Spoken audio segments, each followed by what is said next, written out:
একজন নেককার স্ত্রী মিলা অনেক বড় নিয়ামত, অনেক বড়। যুয়্যিনা লিন-নাসি হুব্বুশ শাহওয়াত মিনান নিসা। আল্লাহ তাআলা বলেন, মানুষের জন্য আমি আল্লাহ আকাঙ্ক্ষার বস্তু এই পৃথিবীতে যা বানিয়েছি তার মধ্যে এক নাম্বার হলো স্ত্রী। স্ত্রী আর নিসা প্রথম, এক নাম্বার। এজন্য যারা প্রত্যেকে বিবাহিতরা দোয়া করা উচিত, আল্লাহ আমার স্ত্রীকে নেককার বানিয়ে দেন। সে যদি নেককার হয়ে যায় তো দ্বীনের কাজে সহযোগিতা হবে। দুইজন স্বামী স্ত্রী দুইজন। হাদিস শুনেন, রাসূলুল্লাহ সাল্লাল্লাহু আলাইহি সাল্লাম বলেন, রাহিমাল্লাহু রাজুলান আইকাদা ইমরাআতান। নবী সাল্লাল্লাহু আলাইহি সাল্লাম বলেন, আল্লাহ ওই পুরুষের উপরে, ওই স্বামীর উপরে আল্লাহ রহমত বর্ষণ করে যে তার স্ত্রীকে ফজরের নামাজের জন্য জাগিয়ে দেয়। ফাইন আবাত, যদি স্ত্রী উঠতে না চায়, নাদাহা ফি ওয়াজহিহাল মা, তখন স্বামী তার চোখে মুখে পানির ছিটা দিয়ে দেয়। উঠতা না, উঠবা না কেন? ওঠো, ফজরের নামাজ, মালিকের সেজদা করো। তো আল্লাহর নবী এরপরেই বলছেন, মজার কথা হলো এর পরের অংশ, ওয়া রাহিমাল্লাহু ইমরাআতান, আল্লাহ ওই নারীর উপরেও রহমত বর্ষণ করে, ওই স্ত্রীর উপরেও রহমত বর্ষণ করে, আই কাজাত জাওজাহা, যে তার স্বামীকে ফজরের নামাজের জন্য জাগিয়ে দেয়। ফাইন আবা, যদি স্বামী উঠতে না চায়, নাদাহাত ফি ওয়াজহিহিল মা, তখন স্ত্রী তার চোখে মুখে পানির ছিটা দিয়ে দেয়। উঠতা না, কালকে আমার যে পানি ছিটাইছে মনে আছে, আজকে বালতি ছেড়ে তোমার মা। উঠতা না কা,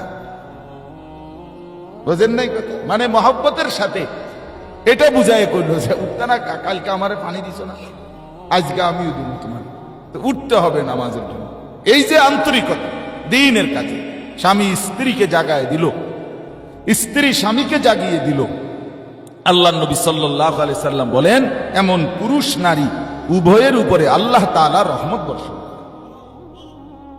হ্যাঁ, আরো শুনেন, সুবহানাল্লাহ, আরো রয়েছে, ইদা আইকাদার রাজুলু আহলাহু ওয়া সাল্লা বিহিম জামিআন কুতিবা ফিদ যাকিরিন আল্লাহ কাসীরান ওয়াদ যাকিরাত। আল্লাহর নবী বলেন, যখন কোন পুরুষ তার পুরা পরিবারের সদস্যদেরকে জাগিয়ে দেয় ফজরের নামাজের জন্য, বিশেষ করে মানে এই কাজার সাথে ফজরের সম্পৃক্ততাটা বেশি জাগিয়ে দেওয়ার ক্ষেত্রে। তো যখন কোন পুরুষ আহলাহু, আহাল মানে স্ত্রী সন্তান, ঘরে যারা আছে স্ত্রী ছেলে মেয়ে সবাইকে যখন কোন পুরুষ ফজরের নামাজের জন্য জাগিয়ে দেয় এবং ওয়াসাল্লা বিহিম জামিআন, সকলকে নিয়ে নামাজ আদায় করে। পুরুষ মসজিদে গেল, ছেলেটা মসজিদে গেল, বিবি মেয়ে ঘরে নামাজ পড়লো, মিলেমিশে সবার কি আদায় হলো? নামাজ আদায় হলো, ফজর আদায় হলো। আল্লাহর নবী সাল্লাল্লাহু আলাইহি সাল্লাম বলেন, ওই ঘরের সদস্যদেরকে, ওই স্বামী, ওই স্ত্রী, ওই ছেলে মেয়েদেরকে, ঘরের ফ্যামিলির সকলকে আল্লাহ তাআলা বেশি বেশি জিকিরকারী পুরুষ এবং নারীর অন্তর্ভুক্ত করে দেবে। কুতিবা, কুতিবা লিখা হবে তাদের নাম, ফিদ যাকিরিন আল্লাহ কাসীরান ওয়াদ যাকিরাত। সুবহান। স্বামীর জিম্মাদারি, পুরুষের জিম্মাদারি, ঘরওয়ালার জিম্মাদারি, ঘরওয়ালার এটা জিম্মাদারি। হ্যাঁ, তোমার জিন্দিগি তোমার, আমার জিন্দিগি আমার, না না, এটা কোনো কথা না। ছেলের মতো ছেলে, মেয়ের মতো মেয়ে, আমার মতো আমি, স্ত্রীর মতো স্ত্রী, না না, এটা তো পরিবার হইতে পারে না, এটা তো একটা বিচ্ছিন্ন প্রাণী হইতে পারে। ছেলেটা ছেলের মতো সাজে, মেয়েটা মেয়ের মতো, বাবার চুলের সাথে ছেলের চুলের মিল নাই, বাবার পোশাকের সাথে ছেলের পোশাকের মিল নাই। এটা কি জিন্দিগি? এটা কি জিন্দিগি? বাবা মসজিদে, ছেলে ঘুমায়, এটা কোন জিন্দিগি? এটা তো হইতে পারে না। এই জন্য মোমেন পরিবার, এটা তো সবাই মিলে ভালো মন্দ, সুখ দুঃখ, আনন্দ বেদনা ভাগাভাগি, এটাই তো পরিবার। তাহলে সেখানে ইবাদতের ক্ষেত্রে গুরুত্ব থাকবে না কেন? এমনি একটা বাণী লেখা দেখছিলাম এক মাদ্রাসার অফিস রুমে, দফতরের মধ্যে, মাহফিলের মধ্যে একবার গিয়ে, ওখানে একটা লেখা আছে খুব সুন্দর। তিনি বলছেন যে, আমি বহু মেধাবীকে জিততে দেখিনি, কিন্তু কোনো পরিশ্রমীকে হারতে দেখিনি। বহু মেধাবী ছিল, কিন্তু খামখেয়ালি, অবহেলা, গাফলতি তারে পিছনে ফেলে গেছে, বাদ হয়ে গেছে। কিন্তু বহু পরিশ্রমী কেউই ব্যর্থ হয় না। ধীরে ধীরে অল্প অল্প মেহনত করে হলেও একদিন কাঙ্ক্ষিত মঞ্জিলে আগায় গেছে, লক্ষ্য পানে এগিয়ে গেছে। এই কথার অর্থ হলো ইব্রাহিম আলাইহিস সালাম ছোট্টবেলার থেকেই আল্লাহ তাআলার দরবারে বারবার পরীক্ষা দিয়েছেন। বিনিময়ে আল্লাহ তাআলা ওনাকে সারা পৃথিবীর সমস্ত মানুষের, কিয়ামত পর্যন্ত মানুষের ইমাম, নেতা, সম্মানিত আল্লাহ তাআলা তাকে বানিয়েছেন।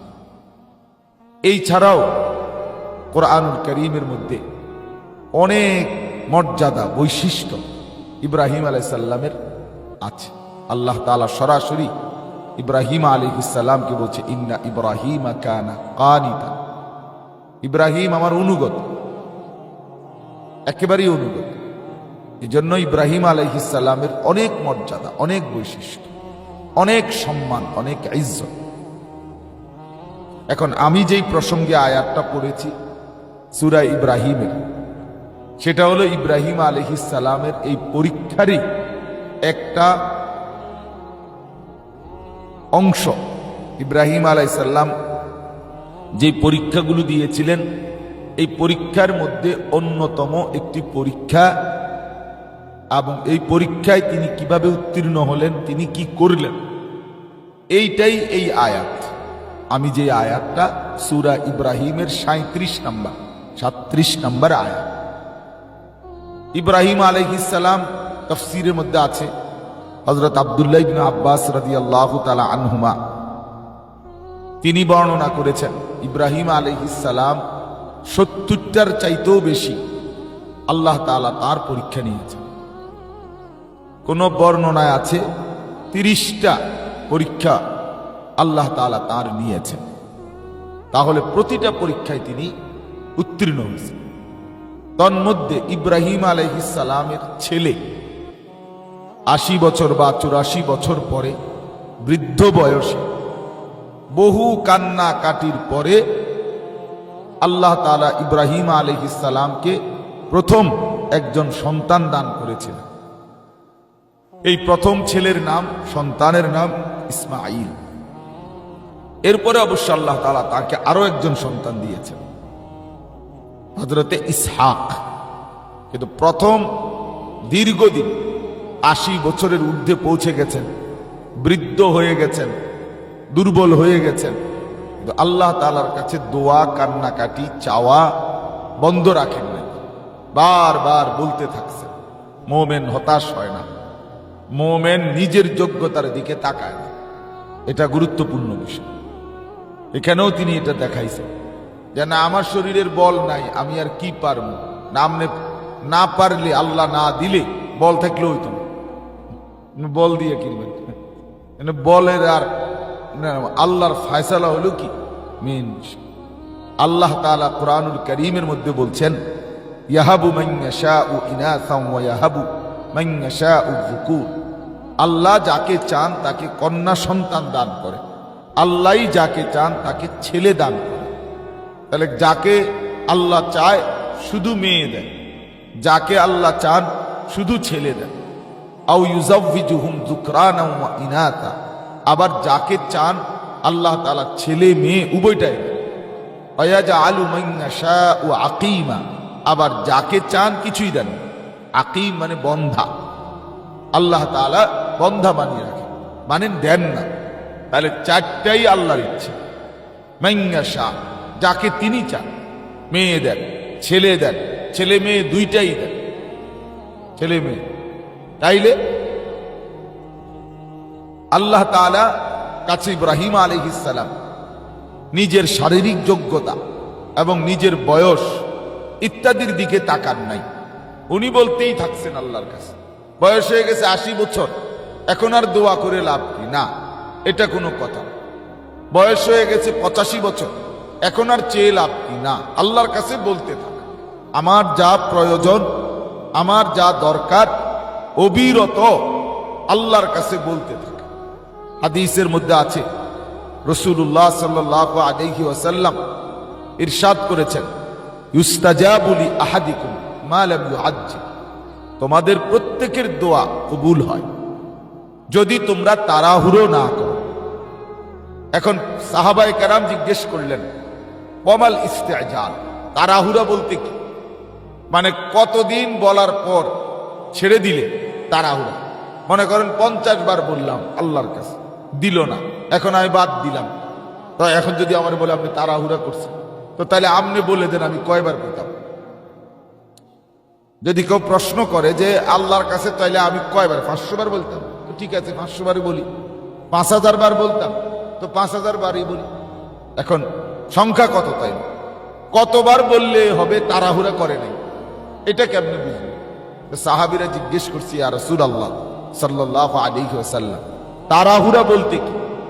নবী সাল্লাল্লাহু আলাইহি সাল্লাম চমৎকার ভাবে উত্তর দিয়েছেন। তাড়াহুড়া বলতে, সে নবীজি উদাহরণ দিলেন যে একজন ব্যক্তি আল্লাহর কাছে দোয়া করতেছে, দাআউতু সুম্মা দাআউতু সুম্মা দাআউতু ফালাম ইউস্তাজাব লি। আল্লাহর নবী বলেন, একজন লোক আল্লাহর কাছে দোয়া করতেছিল, আবার করছে, আবার করছে, এভাবে করতে করতে এক পর্যায়ে নিজের থেকেই বলতেছে যে আমার দোয়া যেহেতু কবুল হচ্ছে না, কাজে আমি ছেড়ে দিলাম। এটাই তারা, এটাই কি তারা? এখানে সংখ্যা নাই, 5000 বার না 50,000 বার, এটা মূল বিষয় না। কোন মোমেন আল্লাহর কাছে চাওয়া ছেড়ে দেওয়া, দোয়া বন্ধ করে দেওয়া, না চাইতে থাকা, এটাই তারা হোক।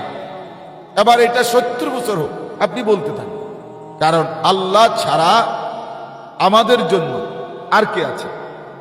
তো তাইলে আমি বলবো কার কাছে? অভিমানী করে আমি আবার ডাকবো কারে? আচ্ছা অভিমানী করলাম, তো অভিমান করে রাগই করলাম, তো এরপরে বাদে দিলাম, না ভাল লাগে না, আমি এটা কথা নেই, এতবার কই আপনি কথাটা কোনো গুরুত্ব দেন না, তো এরপরে কি? এরপরে তার কেউ নেই, আর তো কোনো বিকল্প নাই।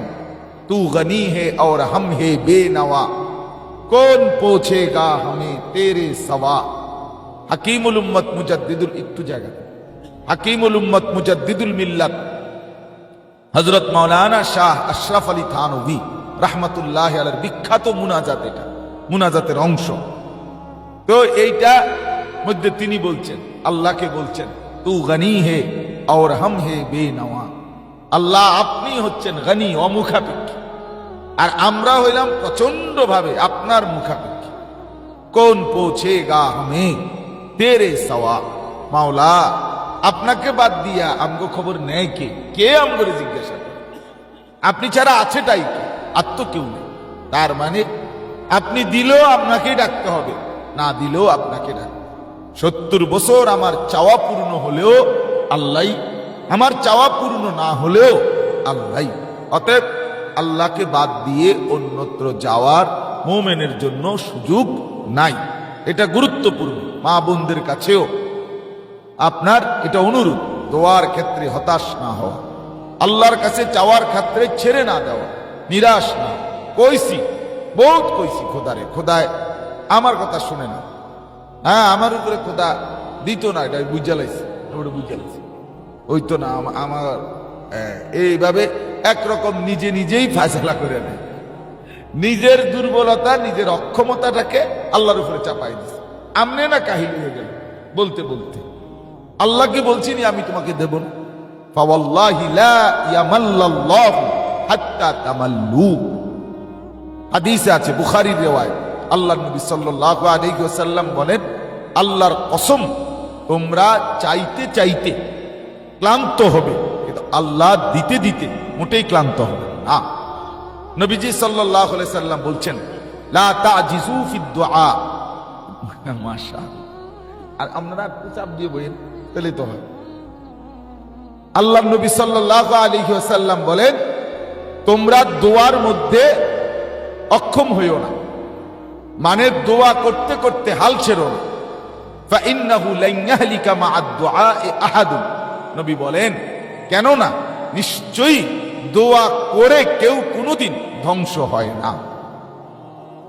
আল্লাহর কাছে চেয়ে কেউ কোনোদিন বরবাদ হয় না, বরবাদ হইতেই পারে না। এই জন্য আমি ফাঁকে কথাটা বললাম, দোয়ার বিশেষ গুরুত্ব। আর দোয়া ও সিলাহুল মুমিন, দোয়া মুমিনের হাতিয়ার নবী বলছে।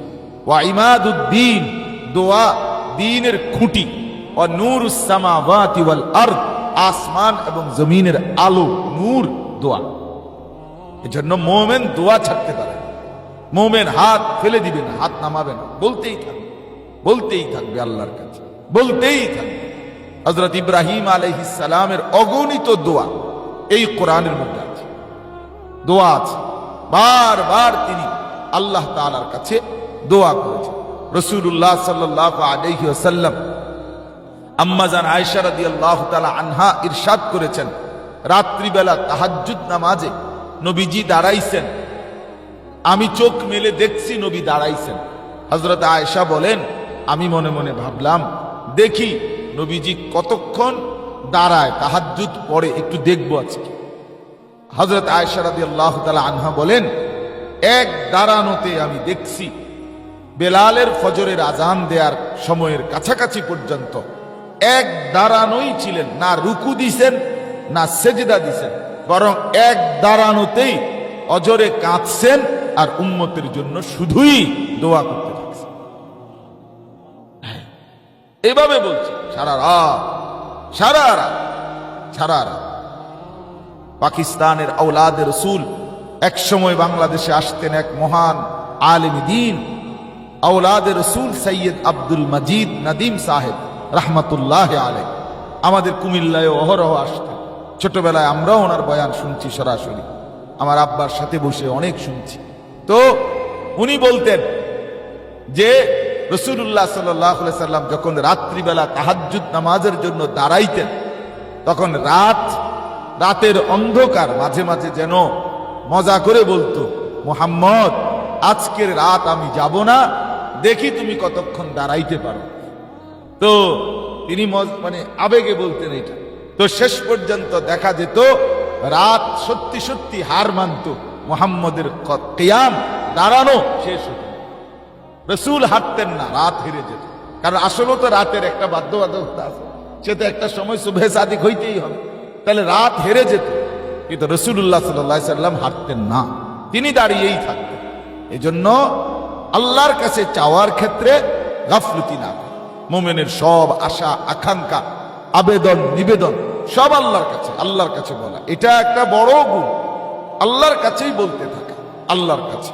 নবী সাল্লাল্লাহু আলাইহি ওয়াসাল্লাম ইরশাদ করেছেন যে তোমার জুতার স্যান্ডেলের জুতার ফিতা শিরাকান আলাইক, ফিতাও যদি ছিঁড়ে যায়, স্যান্ডেলের ফিতা, তো সেটাও পৃথিবীর কাউকে বলার আগে আল্লাহকে বল। আল্লাহ জুতার ফিতা ছিঁড়ে গেছে, স্যান্ডেলের ফিতা ছিঁড়ে গেছে, আমি বড় পেরেশানিতে পড়ে গেলাম, আল্লাহ আপনি আসান করেন। হজের সফরে, ওমরার সফরে স্যান্ডেলের ফিতা ছিঁড়ে গেলে বোঝা যায় কি জিনিস, কি জিনিস। আমি একবার জুতা হারাইয়েই ফেলছি, আর কোনো জুতাও না, আমার সাথে সাথীও কেউ নেই, শুধু দৌড় দিয়া হারামের সীমানাটা পার হইয়া একটা দোকানে যাই শুধু এক জোড়া জুতা কিনব, এই কদ্দুর যে দৌড় দিছি, আমার মনে হয়েছে পায়ের তালুটা পুড়ে গেছে। কত নইলে 4-5-6 মিনিট দৌড়াইয়া গেছি ওই মাথায়, কিন্তু এর পরেও বুঝছি যে মনে হয়েছে যেন পায়ের তালু ছিঁড়ে গেছে, পুড়ে গেছে।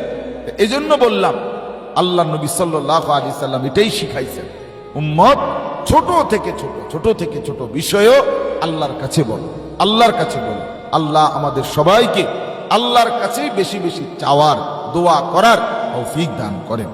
তো বলতেছিলাম, হযরত ইব্রাহিম আলাইহিস সালাম আল্লাহ তাআলার কাছে চাইতেই থাকছেন, আর আল্লাহ তাআলা বৃদ্ধ বয়সে 80 বছর বা 84 বছর বয়সে প্রথম সন্তান ইসমাইল উনাকে দান করেছেন। এই ইসমাইলকে দান করে আল্লাহ তাআলা এই ছেলে ইসমাইলের ব্যাপারে, ছেলে ইসমাইলকে কেন্দ্র করে আল্লাহ তাআলা ইব্রাহিম নবীর কাছ থেকে বড় বড় মোটা দাগের 3টা পরীক্ষা নিয়েছে। শুধু এই ছেলেটাকে কেন্দ্র করে, ইসমাইলকে কেন্দ্র করে 1 নম্বর পরীক্ষা ছিল, আল্লাহ তাআলা ইসমাইলকে দান করে ছেলে দিয়ে ইব্রাহিম আলাইসাল্লামকে আল্লাহ তাআলা প্রথম হুকুম করছেন পরীক্ষা হিসাবে, ইব্রাহিম ছেলে দিলাম ঠিক আছে, কিন্তু সেটা হাজেরার কোলেই থাকবে, কিন্তু তুমি তাকে কোলেও নিতে পারতা না, আদরও করতে পারবা না, চুমাও দিতে পারবে না, মায়াও করতে পারবে না। এটা আমার হুকুম। আচ্ছা, কেমন কথা? 84 বছর বয়স পরে, কান্নার পরে এই সন্তান, ওরে কেমনে কোলে না নেয়, ওরে কেমনে আদর না করে থাকে, এত ছোট্ট কোলের বাচ্চা। তো হযরত ইব্রাহিম আলাইহিস সালাম সাথে সাথে বললেন, আসলাম তু মাওলা, আমি মেনে নিলাম, আমি হারতে চাই না, আমি হারতে চাই না, আমি পরীক্ষায় ফেল মারতে চাই না, আমি গোল্ডেন এ প্লাস পাইতে চাই, কাজে আমি হারবো, হারতে চাই না। ঠিক আছে মাওলা, আমি মেনে নিলাম, আমি শুধু তাকায় তাকাইয়েই দেখব, এতটুকুই। তো ইব্রাহিম আলাইহিস সালাম এর প্রথম ছেলেকে কেন্দ্র, ওনার প্রথম পরীক্ষা না, মানে ছেলেকে কেন্দ্র করে প্রথম পরীক্ষা দিছে ছোটবেলার থেকেই। 2 নম্বরে আমি সংক্ষেপে যেটা বলতে চাচ্ছি, 2 নম্বর পরীক্ষা যেটা, এটাই আমার এই আয়াত, সূরা ইব্রাহিমের 37 নম্বর আয়াত, যেটার জন্য আমি পড়ছি। দ্বিতীয় পরীক্ষাটা হলো, আল্লাহ তাআলা কিছুদিন পর ইব্রাহিম আলাইহিস সালামকে বললেন, ইব্রাহিম তুমি এতদিন তো তোমার কোলের বাচ্চাটাকে চোখে দেখতে দিছি, এখন তাকে স্ত্রী সহ তোমার হাজেরা এবং ইসমাইল 2 জনকে চোখের আড়ালে দূর দেশে দূরে রাইখা আসো, এটা আমার হুকুম, এইটা পরীক্ষা। দেখতেও দেব না, না আর দেখতেও পারবা, চোখের আড়াল করে দাও, চোখের দৃষ্টি থেকে সরিয়ে দাও। হযরত ইব্রাহিম আলাইহিস সালাম সাথে সাথে বললেন, আল্লাহ আসলামতু, মেনে নিলাম, আসলামতু, মেনে নিলাম, আমি মাওলা, আমি মেনে নিলাম, আমি হারতে চাই না, আমি জিততেই চাই, আমি আপনাকেই ভালোবাসি, আপনি দিয়েছেন বলে সন্তান আদর করতে চেয়েছিলাম, কিন্তু আমি আপনাকে ভুলছি না, আপনাকেও ছাড়ব না, আমি পরীক্ষায় পাশ করতে চাই। তো ইব্রাহিম আলাইহিস সালাম বলেন, আল্লাহ দূরে কোথায় রেখে আসো? তো আল্লাহ তাআলা বললেন, জিব্রাইলকে পাঠাচ্ছি, জিব্রাইল দেখায় দিন। তো জিব্রাইল এরপরে নবী সাল্লাল্লাহু আলাইহি সাল্লামকে দেখায় দিছে, দেখাইয়া কই নিছে এটা বলতেছি, এটা ওই আয়াতের কাছে সাথে মিলাইয়া বলবো আমি এক্ষুনি। 3 নম্বর পরীক্ষাটা আবার আগে বলে ফেলি, মানে আমার কথা শেষ করা এটার জন্য। তৃতীয় পরীক্ষা, ইসমাইলকে কেন্দ্র করে আল্লাহ তাআলা ইব্রাহিম থেকে নিলেন, ওই দূরে যখন রাইখা আসলেন চোখের আড়ালে। তো কিছুদিন পরে আল্লাহ তাআলা এইবার বললেন, ইব্রাহিম এইবার চূড়ান্ত পরীক্ষা, ছেলেটাকে কেন্দ্র করে। প্রথম 1 নম্বরে ছেলেটা দিলাম, কিন্তু আদর করতে দেই নাই, কোলে নিতে দেই নাই। 2 নম্বরে চোখের আড়াল করে দিলাম, দূরে পাঠিয়ে দিলাম। এইবার আল্লাহ তাআলা বললেন, ইব্রাহিম তোমার সন্তান ইসমাইলকে জবাই করে আমারটা আবার আমারে দিয়ে দাও, কোরবানি দিয়ে দাও, কোরবানি দিয়ে দাও, আমারটা আমারে দাও, ফেরত দাও, আমি তো দিছি রে, তো আমারটা আমারে দিয়ে দাও। আমি চোখের আড়ালেও এতদিন তো বাবা মনে করত যে যাক আমার কাছে না থাকুক, আছে তো, বিদেশ হইলেও তো আছে, তো বিদেশে আছে, ঢাকা তো থাকে, চিটাগাং তো থাকে, কিন্তু আল্লাহ তাআলা বললেন না, আর জমিনেও রাখা যাবে না, জবাই করে কোরবানি দিয়ে দাও। ইব্রাহিম আলাইহিস সালাম আবারও বললেন, আল্লাহ আসলামতু, আসলামতু, মাওলা আমি হারতে চাই না, আমি হারতে চাই না, আমি এই পরীক্ষা ভালো করে পড়ছি, সব বিষয়ে ভালো রেজাল্ট করবো, আমি হারবো না। এই যে বললাম পরীক্ষা, গল্প আমিও আপনিও গল্প শোনা আর বলা, এ তো স্বাভাবিক বিষয়। আমি বলতেছি, আপনারা শুনতেছেন, হ্যাঁ আমিও বলে ফেললাম স্বাভাবিক লাইন কয়টা, আপনিও শুনলেন কয়টা লাইন, তো বাস্তবতাটা কি? যার জিন্দিগিতে এটা ঘটছে তার অবস্থাটা কি, সেটা আলাদা বিষয়, ভিন্ন বিষয়। গল্প শোনা, গল্প বলা আর বাস্তবতা অনেক ভিন্ন, অনেক ভিন্ন। তো ইব্রাহিম আলাইহিস সালাম বললেন, আল্লাহ আমি মেনে নিলাম। তো এরপরে মিনার প্রান্তরে নিয়ে সন্তানকে জবাই করতে চেয়েছেন, তো আল্লাহ তাআলা কবুল করেছেন। এরপরে জবাই না হয়ে দুম্বা জবাই হইছে, এরপরের কথা আপনারা জানেন সবাই। তো মূল উদ্দেশ্য হলো এই কথাটা বোঝানো যে ইসমাইলকে কেন্দ্র করে আল্লাহ তাআলা 3টা পরীক্ষা ইব্রাহিম আলাইহিস সালাম থেকে নিয়েছে। এখন আসেন আবার ফিরে মাঝখানের পরীক্ষা, মাঝের যে কথা, মাঝের পরীক্ষাটার জন্য আমার এই আয়াত। ইব্রাহিম আলাইহিস সালামকে আল্লাহ তাআলা ওই দ্বিতীয় পরীক্ষার জায়গায় কি বললেন যে ইসমাইল এবং হাজেরা তোমার স্ত্রী এবং ছেলে সন্তান, স্ত্রী সন্তান, এদেরকে তুমি দূর দেশে দূরে পাঠিয়ে দাও। কোথায় পাঠাবো আল্লাহ? তো আল্লাহ তাআলা বলে জিব্রাইল দেখাই দিল। তো জিব্রাইল আসছে, ইব্রাহিম আলাইহিস সালাম স্ত্রী এবং সন্তানকে নিয়ে উটের পিঠে চড়ে বসছে, পিছনে পিছনে চলতেছে, জিব্রাইল সামনে আছে। যখনই কোনো শস্য শ্যামল সবুজ গাছ ঢাকা কোনো একটা এলাকা আসে, ইব্রাহিম আলাইহিস সালাম পিছন থেকে জিজ্ঞেস করে, জিব্রাইল এখানে নেই, এখানে নেই। তো আপনার জিব্রাইল আলাইহিস সালাম বলে না, আরো সামনে। আবার কতটুক যাইয়া, না আমরা মাহফিলে যাই যখন রাস্তা চিনি না, যখনই কোনো বাজার ছোটখাটো কিছু দোকানপাটের জায়গা আসে, অনেকবার ব্রেক দিয়ে জিগাই ভাই এনে নি ওই জায়গাটা। এরকম ইব্রাহিম আলাইহিস সালাম যখনই একটু পছন্দসই জায়গা দেখে, এলাকা যেখানে মানুষ আছে, জনবসতি আছে, গাছপালা আছে, উনি ওইখানে দেখেই বলে জিব্রাইল এখানে। জিব্রাইল কয় না, আরো সামনে। এভাবে যেতে যেতে সেই শাম থেকে, সিরিয়া থেকে আসতে আসতে আসতে আসতে যখন মক্কা নগরীতে আল্লাহর ঘর কাবা, এই কালো গিলাফের যে কাবা ঘর এখন আমরা দেখি, এই কাবা ঘরের একদম কাছাকাছি এখানে যখন আসছেন, তখন জিব্রাইল আলাইহিস সালাম বললেন ইব্রাহিম আলাইহিস সালামকে এইখানে, এখানে থামেন, এখানেই রাখেন। হযরত ইব্রাহিম আলাইহিস সালাম প্রথম জিব্রাইলকে জিজ্ঞেস করলেন এটা কোন জায়গা এখানে। তো হযরত ইব্রাহিম আলাইহিস সালাম তো জানেন, জিব্রাইলও পরিচয় দিলেন এটা আল্লাহর ঘর। যদিও ঘরের বাহ্যিক দেয়াল এখন নাই, কিন্তু এখানেই আল্লাহর ঘর। এর ভিতরে ফাউন্ডেশন আছে, নিচে আছে, নিচে ভিত্তি আছে, উপরের ওয়ালটা নাই। নূহ আলাইহিস সালামের মহাপ্লাবনের সময় আল্লাহ তাআলা উপরের ভিত্তিটা, উপরের দেওয়ালটা তুলে নিয়েছেন। তো এখানেই আল্লাহর ঘর। হযরত ইব্রাহিম আলাইহিস সালাম রাখলেন স্ত্রী সন্তানকে, ডানে বামে চারদিকে তাকাইলেন, তাকাইয়া দেখলেন পূর্ব পশ্চিম উত্তর দক্ষিণে ডানে বামে যেদিকেই নজর যায়, কোনো দিকে কোথাও চোখের সীমানার মধ্যে এক ফোঁটা পানি নাই, একটি গাছ, একটি তৃণলতা, একটা ঘাস, কিচ্ছু নেই, কিচ্ছু নেই। একজন জনবসতির কোনো দূরকে দূর কোনো চিহ্ন নাই, কোনো মানুষ, কোনো জনবসতি, কোনো পানি, কোনো খাদ্য, কোনো খাবার, কিচ্ছু নেই, কিছুই নেই।